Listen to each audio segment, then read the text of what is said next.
Hello friends, स्वामाक्षी classes में आप सभी का स्वागत है। मैं संगीता आज आपके लिए पर्यायवाची शब्दों का प्रैक्टिस सेट लेकर आई हूँ। शुरुआत करने से पहले अगर आपने मेरे चैनल को सब्सक्राइब नहीं किया है तो please subscribe my channel and press the bell icon for notification. और हाँ, यदि आपने मेरे पिछले वीडियोस पर्यायवाची से संबंधित वीडियोस को मिस कर दिया है तो उनका लिंक डिस्क्रिप्शन में दिया गया है, आप वहाँ जाकर उन्हें देख सकते हैं। चलिए शुरुआत करते हैं।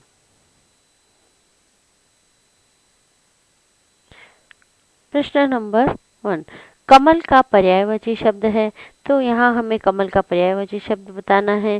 तो क्या होता है? रजनीगंधा, गुलाब, अम्बुज या मल्लिका। तो कमल का पर्यायवाची होता है, क्या होता है? अम्बुज। अम्बुज किसको कहा जाता है? कमल को अम्बुज कहा जाता है। गणेश का पर्यायवाची शब्द है। तो गणेश का पर्यायवाची क्या है? नरेश, सुरेश, गजानंद और दिनेश। तो गणेश का पर्यायवाची शब्द होता है गजानन। अगला प्रश्न है, कंचन का पर्यायवाची शब्द क्या होता है? तो कंचन किसे कहा जाता है? हीरा, कनक, तांबा, चांदी। तो कंचन का जो पर्यायवाची शब्द है वह है कनक। कनक किसे कहा जाता है? सोने को कनक कहा जाता है। केदार का पर्यायवाची शब्द है। तो ब्रह्मा, विष्णु, महेश और इंद्र। तो केदार का जो पर्यायवाची है वह है महेश। केदार को महेश कहा जाता है। अगला, पृथ्वी का पर्यायवाची शब्द क्या है? तो पृथ्वी को और क्या कहा जाता है? तो रत्नगर्भा, हिरण्यगर्भा, वसुमती, स्वर्णमयी। तो पृथ्वी का जो पर्यायवाची होता है, क्या पढ़ा था हमने? भू, धरा, वसुंधरा और रत्नगर्भा। तो पृथ्वी का जो पर्यायवाची होता है वह क्या है? रत्नगर्भा। अगला प्रश्न है, अनंत का पर्यायवाची शब्द है। तो अनंत को क्या कहा जाता है? नरसिंह, भगवान, शेषनाग और बंधन। तो अनंत का जो पर्यायवाची है वह क्या है? नरसिंह।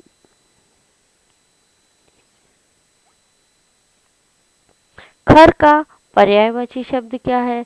तो खर का पर्यायवाची जो शब्द है वह क्या है? तो रावण, कुंठित, गधा या मूर्ख। तो खर का जो पर्यायवाची शब्द है, खर किसे कहा जाता है? गधे को खर कहा जाता है। शिव का पर्यायवाची शब्द है। अब शिव का पर्यायवाची शब्द वह क्या है? तो पिनाकी, लंबोदर, पिपासु, पिनाक। तो शिव का जो पर्यायवाची है वह है पिनाकी। अगला प्रश्न है, अमीय का पर्यायवाची शब्द नहीं है। अब यहाँ अमीय का पर्यायवाची शब्द कौन सा इनमें से नहीं है? तो अमीय को क्या कहते हैं? अमृत, सुधा, पीयूष और रसाल। तो अमृत जो है वह अमीय का पर्यायवाची है। सुधा अमीय का पर्यायवाची है। पीयूष अमीय का पर्यायवाची है। जबकि जो रसाल है वह आम का पर्यायवाची है। अगला है, हनुमान का पर्यायवाची शब्द नहीं है। अब यहाँ कौन सा शब्द ऐसा है जो हनुमान का पर्यायवाची नहीं है? तो वह है पवन सुत, अंजनी पुत्र, मारुति, विनायक। तो पवन सुत किसे कहा जाता है? हनुमान को कहा जाता है। अंजनी पुत्र भी हनुमान को कहा जाता है और मारुति भी हनुमान को कहा जाता है। जबकि विनायक गजानन का पर्यायवाची है। अगला प्रश्न है, निम्नलिखित शब्दों में से कौन सा शब्द सूर्य का पर्यायवाची नहीं है? यहाँ सूर्य का जो पर्यायवाची नहीं है उसे हमें छांटना है। तो सुधाकर, प्रभाकर, दिवाकर और भास्कर। तो यहाँ यह जो सुधाकर शब्द है वह क्या है? किसका पर्यायवाची है सुधाकर? सुधाकर चंद्रमा का पर्यायवाची है। प्रभाकर, दिवाकर और भास्कर ये सभी सूर्य के पर्यायवाची हैं। निम्नलिखित में से कौन सा शब्द समुद्र का पर्यायवाची है? तो यहाँ हमें इनमें से समुद्र का पर्यायवाची ढूंढना है कि कौन सा समुद्र का पर्यायवाची है। तो मधुकर, रत्नाकर, दिनकर और नरपति। तो यहाँ रत्नाकर जो शब्द है वह समुद्र का पर्यायवाची है। अनाज का पर्यायवाची शब्द है, तो अनाज को पर्यायवाची शब्द क्या है? चाह, रूपा, शस्य, सलील। तो यहाँ अनाज का जो पर्यायवाची शब्द है वह क्या है? शस्य जो है वह अनाज का पर्यायवाची है। अनाज को क्या कहा जाता है? शस्य कहा जाता है। अगला है प्रसून का पर्यायवाची शब्द है, तो वृक्ष, पुष्प, चंद्रमा, अग्नि। तो प्रसून जो शब्द है वह किसका पर्यायवाची है? तो फूल का। तो पुष्प, फूल, सुमन, प्रसून, कुसुम, यह सभी क्या है? फूल के पर्यायवाची हैं। अगला है अनिल का पर्यायवाची शब्द है। अब यहाँ अनिल जो शब्द है उसका पर्यायवाची क्या होता है? तो चक्रवात, पावस, पवन, अनल। तो अनिल शब्द का पर्यायवाची क्या होता है? पवन जो है, हवा, वह किसका पर्यायवाची है? अनिल का। अगला शत्रु का पर्यायवाची शब्द है। अब यहाँ शत्रु का पर्यायवाची कौन सा शब्द है वह हमें बताना है। तो सहचर, अरि, मनुज, सखा। तो यहाँ शत्रु का पर्यायवाची क्या होता है? तो यहाँ शत्रु का पर्यायवाची क्या होता है? अरि जो है वह शत्रु का पर्यायवाची है। सहचर मतलब सखा, सहचर, मनुज और सखा यह मित्र के पर्यायवाची है, जबकि अरि जो है वह शत्रु का पर्यायवाची है। अगला प्रश्न है हवा का पर्यायवाची शब्द नहीं है। अब यहाँ कौन सा शब्द ऐसा है जो हवा का पर्यायवाची नहीं है? तो सलिल, वायु, अनिल और समीर। तो यहाँ सलिल जो शब्द है वह हवा का पर्यायवाची नहीं है, क्योंकि सलिल जो शब्द है वह किसका पर्यायवाची है? पानी का पर्यायवाची है। वायु, अनिल और समीर ये तीनों हवा के पर्यायवाची हैं। अगला प्रश्न है किरण का पर्यायवाची शब्द है। तो किरण को क्या कहा जाता है? प्रभा, रवि, हिमांशु और दिनकर। तो किरण का जो पर्यायवाची शब्द है वह क्या है? प्रभा जो है वह किरण का पर्यायवाची शब्द है। अगला है धरती का पर्यायवाची शब्द है। तो यहाँ हमें धरती का पर्यायवाची शब्द बताना है। चंचला, विपुला, सरसी और अचला। तो यहाँ अचला जो शब्द है वह क्या है? धरती का पर्यायवाची है। सारंग का पर्यायवाची शब्द क्या है? तो सारंग का पर्यायवाची शब्द क्या होता है? नमक, सारथी, मोर, घोड़ा। तो सारंग का जो पर्यायवाची शब्द है वह क्या है? मोर है, क्योंकि मोर को क्या कहा जाता है? सारंग कहा जाता है। अगला प्रश्न है चंद्रमा का पर्यायवाची शब्द है।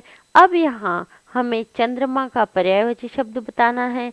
तो चंद्रमा को क्या कहते हैं? दिवाकर, निशि, मार्तंड, शशि।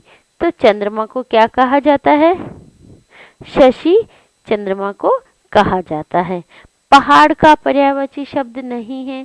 तो अब यहाँ कौन सा शब्द ऐसा है जो कि पहाड़ का पर्यायवाची नहीं है? तो पर्वत पहाड़ का पर्यायवाची है।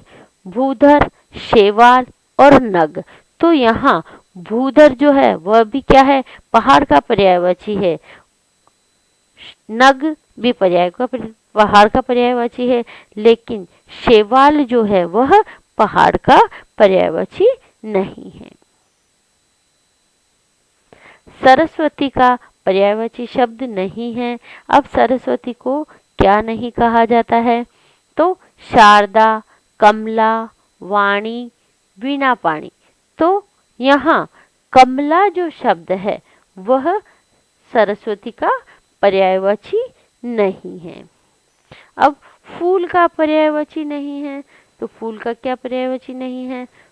सुमन, कुसुम, पुष्प और तनुजा। तो यहाँ जो तनुजा शब्द है वह किसका पर्यायवाची है? बेटी का पर्यायवाची है, जबकि सुमन, कुसुम और पुष्प फूल के पर्यायवाची हैं। आडंबर का समानार्थी शब्द है, तो यहाँ हमें आडंबर का समानार्थी शब्द बताना है। क्या होता है? ढोंग, तंबू, दर्प और आवाज। तो आडंबर का समानार्थी जो शब्द होता है वह क्या होता है? ढोंग होता है। अगला प्रश्न है, दिए हुए शब्दों में से भिन्न अर्थ वाला शब्द है, तो भिन्न अर्थ वाला शब्द हमें बताना है कि क्या है? उषा, दिन, प्रभात और सवेरा। तो यहाँ उषा का मतलब क्या होता है? सवेरा होता है। प्रभात का मतलब भी सवेरा होता है, और सवेरा तो सवेरा ही है। भोर, सवेरे का मतलब क्या होता है? भोर। तो यहाँ दिन जो शब्द है वह क्या है? इन सभी से अलग है। दिन का अगर पर्यायवाची पूछा जाए तो क्या आता है? दिवस। अगला प्रश्न है, आकाश का पर्यायवाची शब्द नहीं है। अब यहाँ कौन सा शब्द ऐसा है जो कि आकाश का पर्यायवाची नहीं है? तो व्योम, अंबक, नभ और अनंत। व्योम आकाश को कहा जाता है, नभ आकाश को कहा जाता है, अनंत आकाश को कहा जाता है, जबकि अंबक इसका पर्यायवाची नहीं है। आकाश का पर्यायवाची अंबक नहीं है। अगला है, इनमें से कौन सा शब्द गुस्से का समानार्थी नहीं है? अब यहाँ गुस्से का जो समानार्थी शब्द नहीं है वह बताना है। क्रोध, अपकर्ष, अमर्ष और रोष। तो यहाँ क्रोध जो शब्द है वह गुस्से का समानार्थी है, अमर्ष जो शब्द है वह भी गुस्से का समानार्थी, और रोष जो शब्द है वह भी गुस्से का समानार्थी है। बट अपकर्ष जो शब्द है वह गुस्से का समानार्थी नहीं है। अगला प्रश्न है, इनमें से कौन सा शब्द कनक का समानार्थी नहीं है? तो सोना, धतूरा, मक्का, गेहूं। तो कनक का अर्थ होता है क्या? सोना होता है। धतूरा भी किसे कहा जाता है? कनक को कहा जाता है, और गेहूं भी कनक को कहा जाता है। कनक कनकते सो गुने। एक कनक का क्या अर्थ होता है? सोना, और दूसरे कनक का अर्थ होता है धतूरा और गेहूं। ये तो कनक का समानार्थी है, जबकि मक्का जो शब्द है वह कनक से भिन्न है, कनक का समानार्थी नहीं है। अगला प्रश्न है, आकाश में चंद्रमा चमक रहा है, रेखांकित शब्द पर्यायवाची नहीं है। अब इनमें से कौन सा ऐसा शब्द है जो कि आकाश का पर्यायवाची नहीं है? तो गगन, रसाल, नभ और व्योम।